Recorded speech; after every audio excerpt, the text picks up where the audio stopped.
existing light.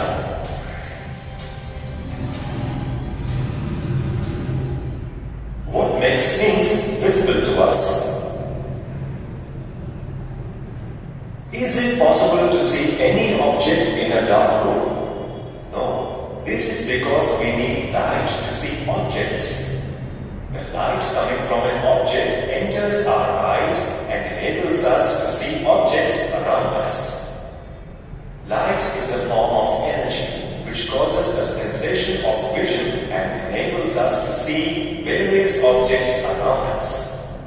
But have you ever wondered, where does light come from? An object which emits light is called a source of light. For example, the sun, the stars, a lantern, a candle, a glowworm, an electric bulb, etc. are all sources of light. There are two types of objects around us. The objects that emit their own light are called luminous objects. That is, they are the sources of light. For example, the sun, candle flame, torch, fire, etc. are all luminous sources of light. Whereas the objects which do not emit their own light but reflect the light that falls on them and get illuminated are called non-luminous objects. It is possible to see most of the objects around us due to the reflected light.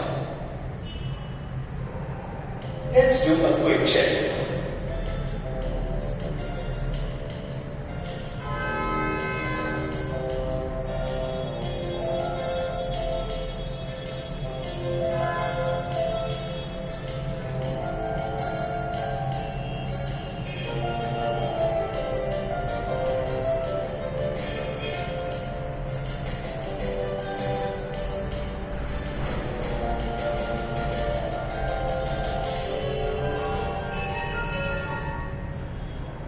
Reflection of light. When a ray of light hits a mirror or any polished surface, it bounces off the surface. This phenomenon is called the reflection of light. Let us perform an activity to learn more about the reflection of light. Activity. Take a drawing board and fix a white paper on it using drawing pins. Let the paper project a little beyond the edge of the table. Now, take a comb and stick black paper on both the sides of the openings, such that there is only one opening in the middle.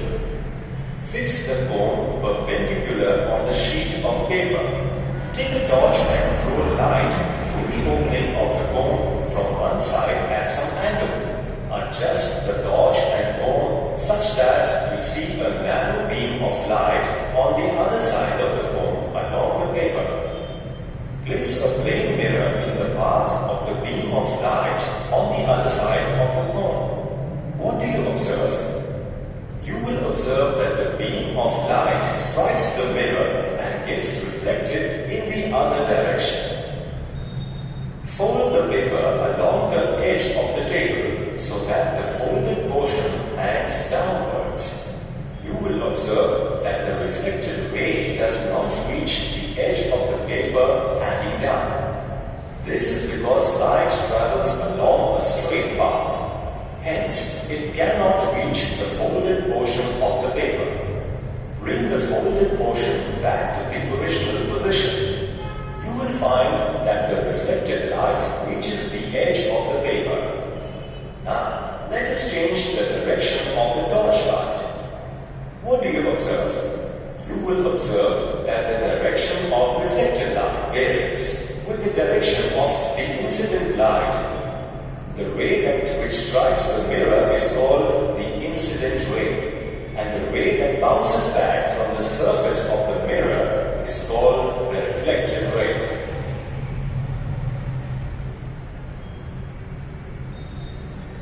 Types of reflection. Depending upon the nature of the reflecting surface, reflection of light can be of two kinds: regular reflection and irregular reflection.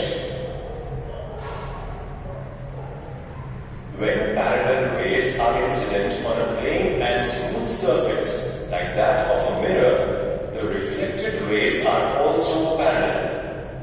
We can therefore conclude that reflection from a smooth surface is called regular reflection. A plane mirror is an ideal reflector which can be used to study the reflection of light. When parallel rays are incident on a rough or irregular surface, the reflected rays do not remain parallel, but gets scattered in different directions. Such a type of reflection is called diffused or irregular reflection. Note that the diffused reflection is not due to the failure of laws of reflection, but due to the irregularities present on the reflecting surface. The reflection of light takes place on basis of certain rules. These are called the laws of reflection. Let's do a quick check.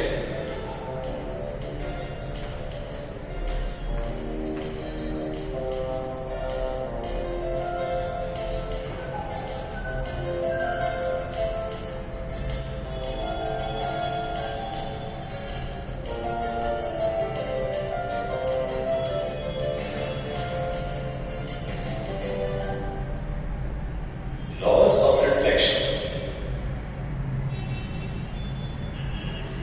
To understand the laws of reflection of light, let us first understand the terms related to the reflection of light by performing an activity. Take an electric torch. Fix a black paper with a slit at the center of the glass. Fix a white sheet of paper on a drawing board with the help of drawing pins. Place a strip of plain mirror upright at one end of the paper on the board. Switch on the torch and place it on the board in such a way that the beam of light falls on the mirror at an inclined direction. This beam of light is called incident ray. After striking the mirror, the beam of light is reflected in another direction. This reflected beam of light is called reflected ray. Draw lines showing the position of the plane mirror, the incident ray and the reflected ray on the paper. Let M1, M2 be the line representing the mirror and point O be the point of incidence, that is the point where the incident ray strikes and the reflected ray bounces back. Let PO be the incident ray and OQ be the reflected ray. Remove the mirror and torch. Draw a line OM, making an angle of 90 degrees with the mirror M1, M2 at point O. This line is known as the normal to the reflecting surface. The angle between the normal and the incident ray is called the angle of incidence and is represented by the letter I. The angle between the normal and the reflected ray is known as the angle of reflection and is denoted by the letter R. Angle POM is the angle of incidence and angle MOQ is the angle of reflection. Find the measurements of angles POM and MOQ. Do you think that the angle of incidence and the angle of reflection are equal? Let us check this out. When you repeat the experiment for different angles of incidence, you will find that the angle of incidence is always equal to the angle of reflection. While performing this experiment, you will notice that the incident ray, the reflected ray, and the normal are all in the plane of the paper. Thus, the experiment helps to infer the laws of reflection. Let us state the laws of reflection. The laws of reflection are: the incident ray, the reflected ray, and the normal are all in the same plane. The incident ray and the reflected ray are on the opposite sides of the normal. The angle of incidence is always equal to the angle of reflection. That is, angle I is equal to angle R. Let's do a quick check.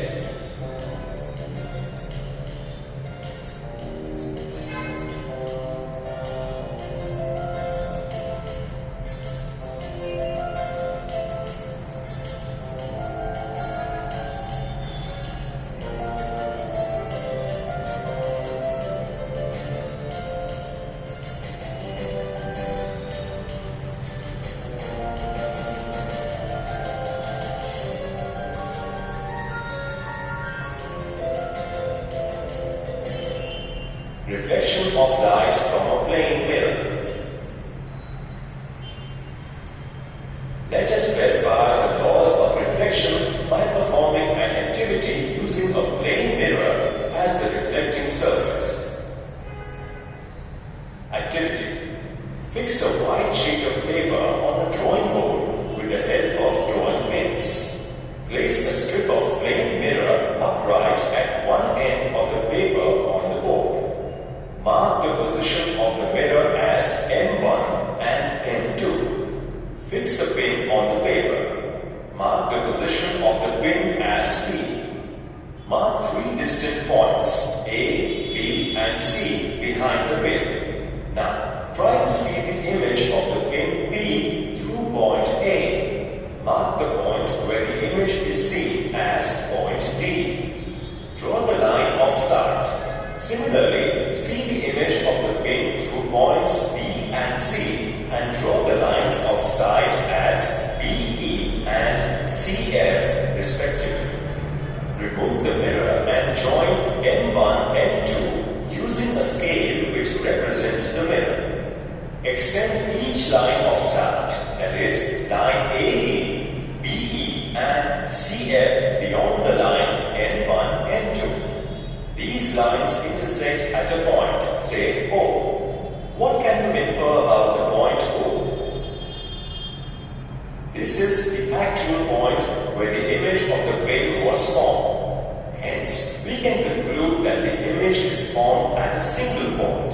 We can consider this point to be the point from where all the reflected rays of light appear to have diverged. Now, draw perpendicular line segments from point D, E and F. Join PD, PE and PF. Denote the angles on either sides of the three perpendicular lines as Q, R, S, T, U and V respectively. On measuring angle Q, angle R, angle S, angle T, angle U and angle V, you will find that angle Q is equal to angle R. Angle S is equal to angle T and angle U is equal to angle V. Note that each of these angles are pairs of angle of incidence and angle of reflection. This proves that when a ray of light is incident on a highly polished surface, the angle of incidence is equal to the angle of reflection. This proves the laws of reflection of light. Let's do a quick check.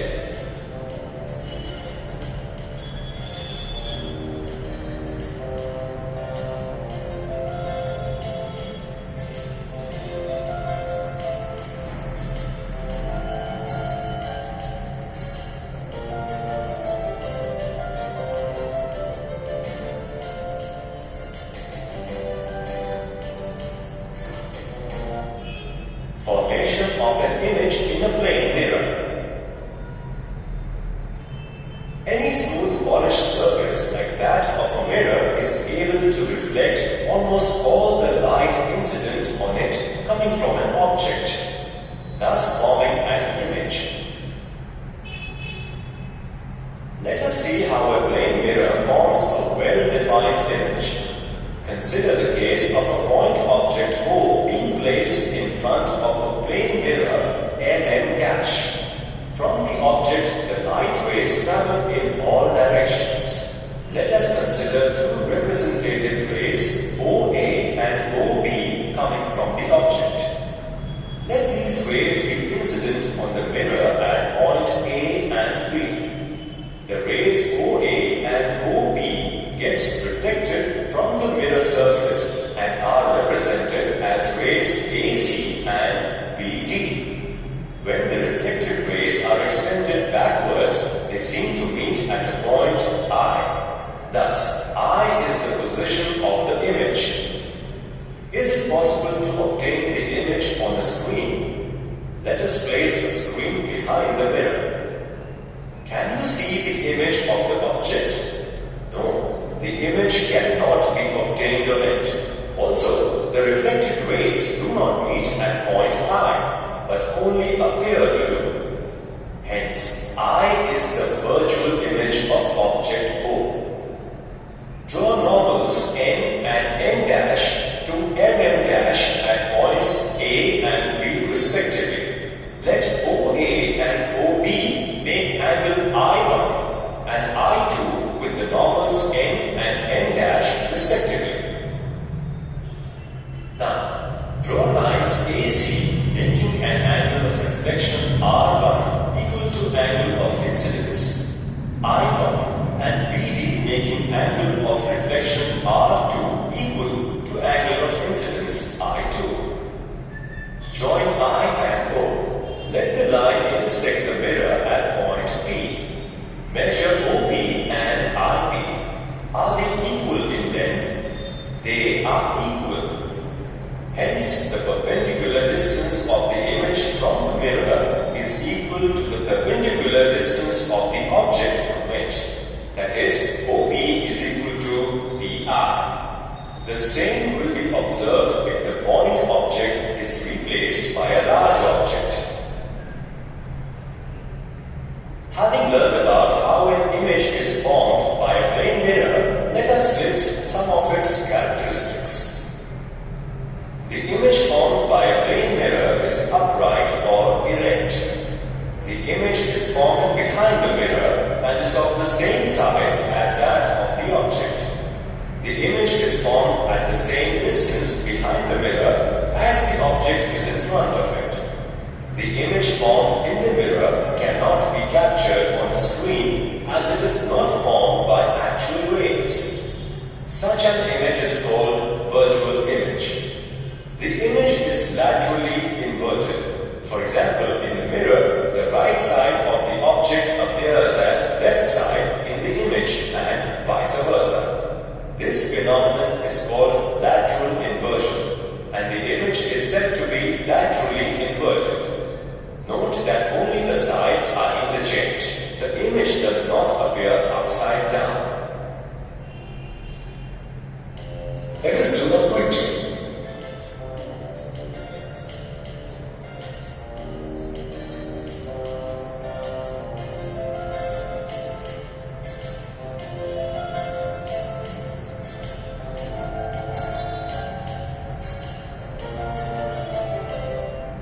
Multiple reflections by two mirrors. When you visit a hairdresser for a haircut, you are seated in front of a mirror. After your haircut is complete, the hairdresser places a mirror near your back to show you how the hair has been cut. Have you ever thought how is it possible for you to see the hair at the back of your head?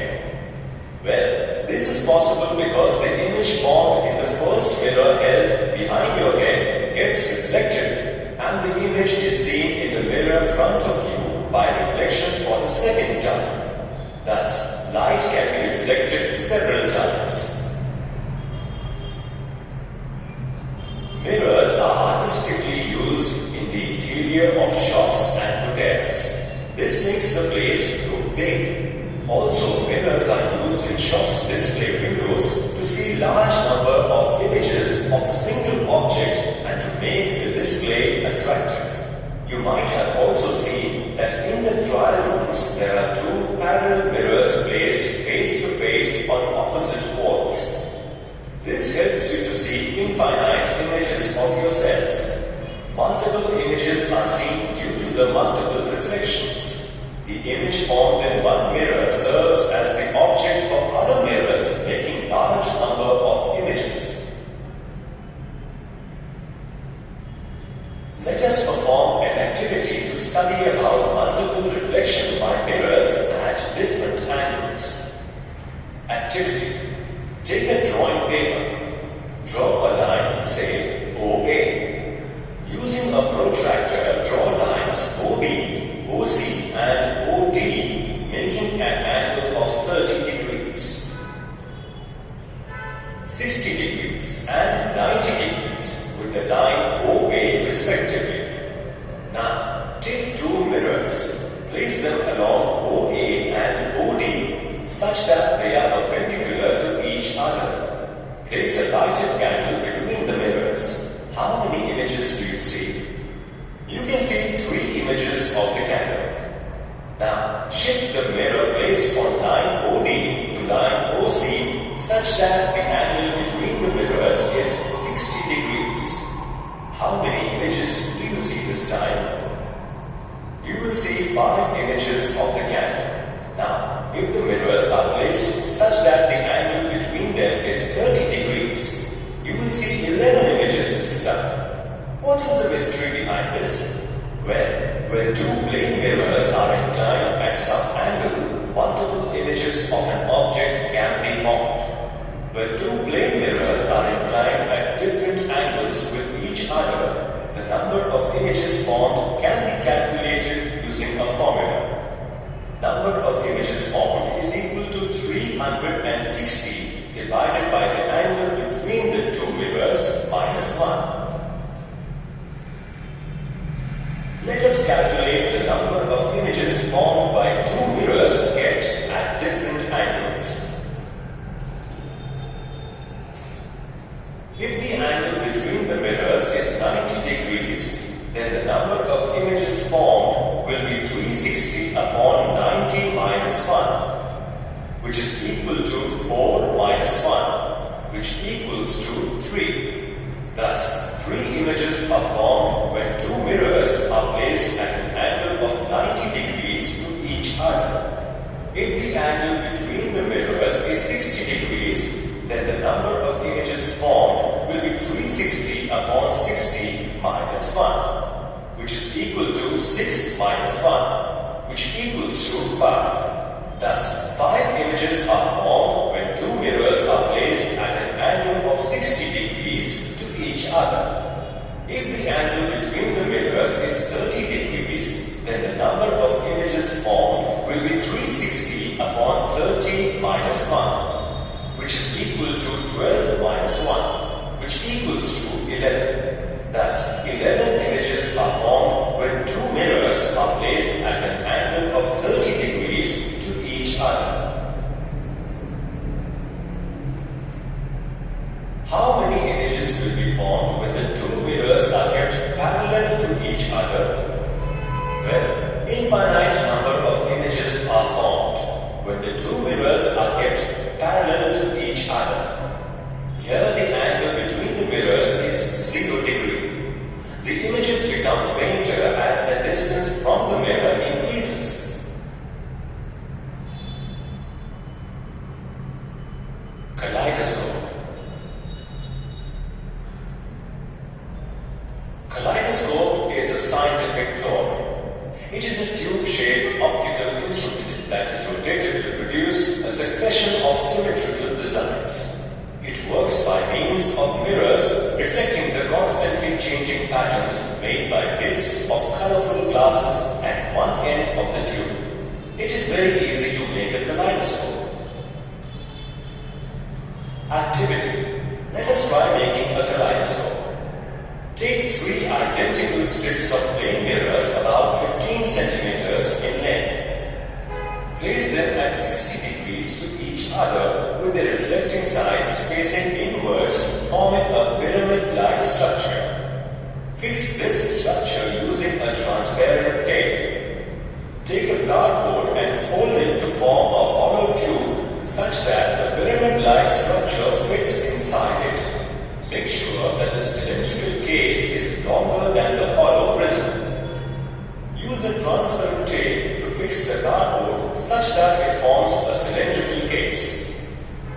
Cover one of its ends with a cardboard disc having a small hole at its center. Place a transparent glass disc at the other end of the cylindrical case such that it touches the hollow prism. Now, introduce few pieces of colored bangles and beads of different shapes on the transparent glass disc. Close this end of the cylindrical case by a ground or translucent glass disc. The kaleidoscope is now ready. Hold the kaleidoscope towards light and look inside it through the hole. You will see a number of colorful images. Turn it and watch your own light show. It is indeed very fascinating to see a number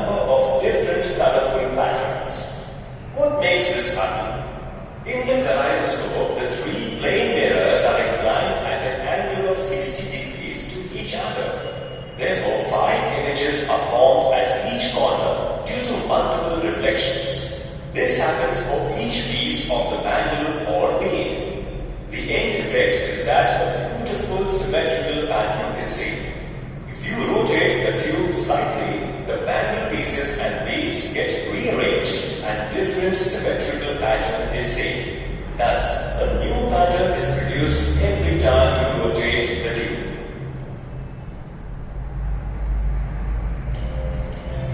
Let's do a quick check.